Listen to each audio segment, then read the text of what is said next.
Hello friends, ഇന്ന് ഞാൻ എളുപ്പത്തിൽ ഉണ്ടാക്കാൻ പറ്റിയൊരു എള്ളിൻ്റെ റെസിപ്പി ആയിട്ടാണ് വന്നിരിക്കുന്നത്. പോകാം വീഡിയോയിലേക്ക്. അതിനായി ഞാൻ എടുത്തേക്കുന്നത് ഈ ഒരു കപ്പളവിൽ 1 കപ്പ് എള്ളാണ്.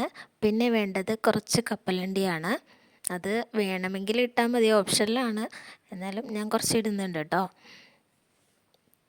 പിന്നെ നമുക്ക് വേണ്ടത് 3/4 കപ്പളവിൽ ശർക്കര. ഇനി നമുക്ക് ഈ ഒരു എള്ള് ഒന്ന് കഴുകിയെടുക്കേണ്ടതുണ്ട്. ഈ എള്ളിൽ എന്തെങ്കിലും പൊടിയോ അഴുക്കോ ഒക്കെ ഉണ്ടെങ്കിൽ അതൊന്ന് മാറിക്കിട്ടാനായിട്ട് ഇത് സഹായിക്കും. അതിനായി ഞാൻ ഈ ഒരു പാത്രത്തിലേക്ക് എള്ളിടുകയാണ്. അതിനുശേഷം കുറച്ച് വെള്ളം ഒഴിച്ചിട്ട് നമുക്കിത് നന്നായിട്ടൊന്ന് കഴുകിയെടുക്കാം.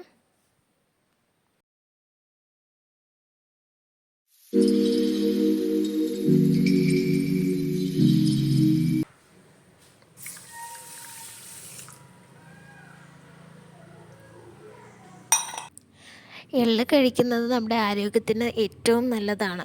അറിയാമല്ലോ അല്ലേ? കുറച്ച് കൂട്ടുകാർക്കെങ്കിലും അറിയാമായിരിക്കണം. എള്ളിൽ അടങ്ങിയിരിക്കുന്ന വൈറ്റമിൻസും മിനറൽസും ഒക്കെ നമ്മുടെ തലമുടിയിലെ വളർച്ചയ്ക്ക് ഏറെ സഹായിക്കുന്ന ഒന്നാണ്. കൂടാതെ തലയോട്ടിക്ക് ഈർപ്പം നൽകാനും അതുവഴി ബ്ലഡ് സർക്കുലേഷൻ കൂട്ടാനും ഒക്കെ ഈ ഒരു എള്ള് സഹായിക്കുന്നുണ്ട്. പിന്നെ ഇതിലടങ്ങിയിരിക്കുന്ന ആൻറ്റി ഓക്സിഡൻസ് നമ്മുടെ വാർദ്ധക്യത്തെ ചെറുത്ത് തോൽപ്പിക്കുന്നു എന്നൊക്കെ പറയുന്നുണ്ട് കേട്ടോ. എന്തായാലും എള്ള് കൊണ്ട് ദോഷമൊന്നും സംഭവിക്കാനില്ല, നമുക്ക് ഗുണമേ ഉള്ളൂ. അപ്പം നമ്മൾ ഇടയ്ക്കൊക്കെ ഈ ഒരു എള്ള് ആഹാരത്തിൽ ഉൾപ്പെടുത്തുന്നത് നല്ലതായിരിക്കും. ഇത് കുറേ വെള്ളത്തിൽ ഞാൻ കഴുകുന്നുണ്ട്, ഒരു 3-4 വെള്ളത്തിൽ കഴുകി എടുത്തിട്ടുണ്ട്. ഇതിൻ്റെ നിറവ്യത്യാസം എന്തായാലും മാറുന്നില്ല.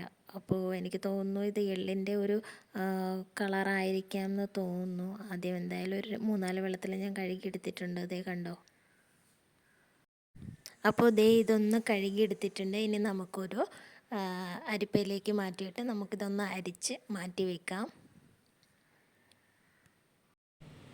അരിച്ച് മാറ്റി വെച്ചേക്കുന്ന ഈ ഒരു എള്ള് നമുക്ക് 5-10 മിനിറ്റ് അതിൽ കൂടുതൽ തോരാനായിട്ട് വെക്കരുത്. എങ്കിൽ അതിൻ്റെ ടെക്സ്ചർ മാറിപ്പോകും, അത് നന്നായിട്ടൊന്ന് കുതിർന്നു പോകും കേട്ടോ.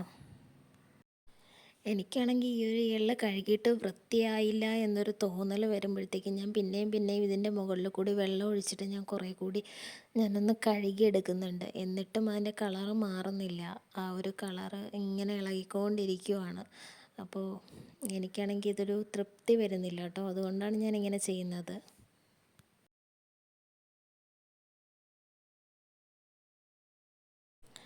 കണ്ടോ, പിന്നെയും കളർ ഇളകിക്കൊണ്ടിരിക്കുവാണ്.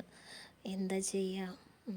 ഇത് എള്ളിൻ്റെ കളറാണോ അതോ അല്ലാത്തതാണോ എനിക്കറിയില്ല കേട്ടോ ശരിക്കും. അതുകൊണ്ടാണ് ഞാനിങ്ങനെ പിന്നെയും ഇങ്ങനെ കഴുകിക്കൊണ്ടിരിക്കുന്നത്. എള്ള് കഴുകുന്തോറും ഈ ഒരു കളർ ഇളകുന്നുണ്ട്. അപ്പോൾ എള്ളിൻ്റെ ആണോ അല്ലയോ എന്ന് ആർക്കെങ്കിലും ഏതെങ്കിലും ഒരു കൂട്ടുകാർക്ക് അറിയാമെന്നുണ്ടെങ്കിൽ ഒന്ന് കമൻറ്റ് ചെയ്യണം കേട്ടോ. ഇനി നമുക്ക് വേണ്ടത് ശർക്കര അടുപ്പിലേക്ക് വെച്ചിട്ട് നമുക്കിതൊന്ന് മെൽറ്റാക്കി എടുക്കണം എന്നുള്ളതാണ്. അതിനായിട്ട് ഞാൻ ശർക്കര 1/2 കപ്പ് വെള്ളവും ചേർത്തിട്ട് ഞാൻ ഒന്ന് ഗ്യാസ് അടുപ്പിലേക്ക് വെച്ചിട്ടുണ്ട്. ആ നേരത്തിന് ഈ ഒരു എള്ള് ഒന്ന് തോന്ന് കിട്ടിയിട്ടുണ്ട്. ഇത് ഒരു പാത്രത്തിലേക്ക് മാറ്റിയതിന് ശേഷം ഫ്രൈ പാനിലേക്കോ എന്തെങ്കിലും ഒന്ന് മാറ്റിയതിന് ശേഷം നമുക്ക് ഇതൊന്ന് ഇളക്കി കൊടുക്കേണ്ടതുണ്ട്. ഇളക്കി കൊടുത്ത് ഒരു പൊട്ടൽ പരുവമാകുമ്പോഴത്തേക്കും, ഒരു സൗണ്ട് കേൾക്കുന്ന ആ ഒരു പരുവമാകുമ്പോഴത്തേക്കും വെള്ളമൊക്കെ തോന്ന് കിട്ടും. അപ്പോൾ നമുക്കിതൊന്ന് ഓഫ് ചെയ്യാം. ഇങ്ങനെ നമ്മൾ ഗ്യാസിൽ വെച്ച് ഇളക്കി കൊടുക്കുന്നത് വെള്ളമൊക്കെ തോർന്ന് കിട്ടാൻ വേണ്ടിയിട്ടാണ് കേട്ടോ.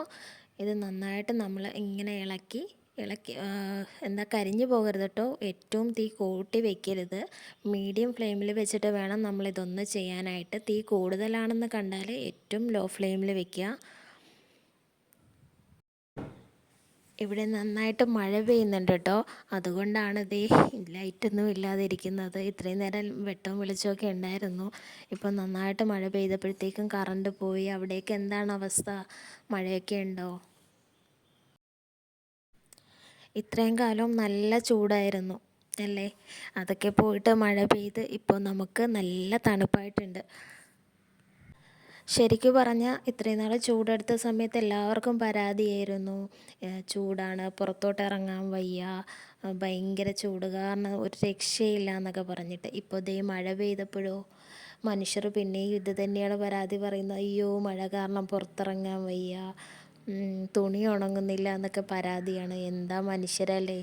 അല്ല, മനുഷ്യരെ കുറ്റം പറഞ്ഞിട്ടും കാര്യമൊന്നുമില്ല, കാലാവസ്ഥയും അങ്ങനെയാണ്. അപ്പം ദേ ഞാൻ ഇറക്കി കഴിഞ്ഞു കേട്ടോ. കത്തിയടിച്ച് നിന്നപ്പോഴത്തേക്കും അത് പറയാൻ വിട്ടുപോയി. എള്ള് ആ ഒരു പൊട്ടുന്ന ആ ഒരു പരുവം, അതായത് നമ്മൾ ഇളക്കി കൊടുക്കുമ്പോഴത്തേക്കും ആ ഒരു വെള്ളമൊക്കെ ഡ്രൈ ആയിട്ട് ആ ഒരു പൊട്ടൽ പരുവം ഉണ്ടല്ലോ, നമുക്കൊരു സൗണ്ട് കേൾക്കാം. ആ ഒരു പരുവം ആകുമ്പോഴത്തേക്കും നമ്മൾ ഇറക്കണം കേട്ടോ. ആ ഒരു ആ ഒരു പരുവമായപ്പോഴത്തേക്കും ഞാൻ ഇറക്കിയിട്ടുണ്ട്. പിന്നെ ഞാൻ മാറ്റി വെച്ചിരുന്ന കപ്പലിൻ്റെ കൂടി അതിനകത്തിട്ട് ജസ്റ്റ് ഒന്ന് ഇളക്കിയിട്ടുണ്ട്. ഇനി നമുക്ക് ഈ ഒരു ശർക്കര പാനി നന്നായിട്ട് തിളച്ച് പതയൊക്കെ വരുന്ന ആ ഒരു സമയത്ത് ഒരു ഒട്ടൽ പരുവാവുമല്ലോ, ആ ഒരു സമയം ആകാറാകുമ്പോഴത്തേക്കും നമ്മൾ ഇതേ ഇറക്കി ഇതിലോട്ട് തന്നെ നമ്മൾ ഒഴിച്ചിട്ടുണ്ട്. ഈ ഒരു എള്ളിലേക്ക് നമ്മൾ ഒഴിക്കണം കേട്ടോ. എന്നിട്ട് നന്നായിട്ടൊന്ന് ഇളക്കി യോജിപ്പിച്ചെടുത്തിട്ട് നമുക്ക് ഇതൊന്ന് ഫ്ലെയിം ഓഫ് ചെയ്യാം. ഇത് നന്നായിട്ട് ചൂടാറുന്നതിന് മുന്നേ ആണ് നമ്മൾ ഈ ഒരു ഉരുട്ടിയെടുക്കുന്നത്. ഈ ഒരു എള്ളുണ്ട ആ ഒരു പരുവത്തിന് ഉരുട്ടിയെടുക്കുന്നത് കേട്ടോ. ചൂടാറിപ്പോയാലും നമുക്ക് ഉരുട്ടാൻ പറ്റില്ല, പെട്ടെന്ന് ഇത് സെറ്റായി പോകും. അതുകൊണ്ടാണ് ചൂടാറുന്നതിന് മുന്നേ തന്നെ നമ്മളിതൊന്ന് ഉരുട്ടിയെടുക്കണം എന്ന് പറയുന്നത്. എന്ന് വെച്ച് ഈ അടുപ്പിൽ നിന്ന് ഇറക്കിയ ആ ഒരു സമയത്ത് തന്നെ നമ്മളിത് ചെയ്യണം എന്നില്ല.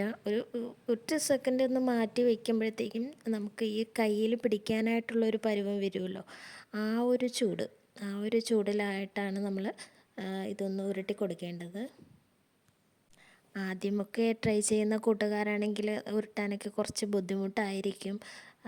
പഠിച്ച് വരുന്ന കൂട്ടുകാർക്കൊക്കെ ഒത്തിരി കയ്യിലൊക്കെ ഒരു ചൂടടിക്കുമ്പോഴത്തേക്കും ഒരു ബുദ്ധിമുട്ടായിരിക്കും കേട്ടോ.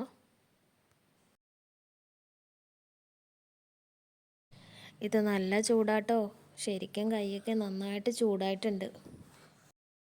പിന്നെ ഇത് ഉരുട്ടാനായിട്ട് പറ്റുന്നില്ല, ഈ പിരുന്ന് പോകുന്നുണ്ടെങ്കിൽ അത് ശരിക്കും പറഞ്ഞാൽ നമ്മുടെ ശർക്കര കുറഞ്ഞു പോയിട്ടാണ് കേട്ടോ. അപ്പോൾ ടാറ്റാ ബൈ ബൈ, അത്രയേ ഉള്ളൂ. ഞാനപ്പോൾ എല്ലാം ഒന്ന് ഉരുട്ടിയെടുത്തിട്ടൊക്കെ വരട്ടെ. അപ്പം നിങ്ങളും ചുമ്മാ ഇരിക്കുന്ന സമയത്ത് എള്ളൊക്കെ വെടിച്ചിട്ട് ഇതൊന്നും ഉണ്ടാക്കി നോക്കൂ കേട്ടോ.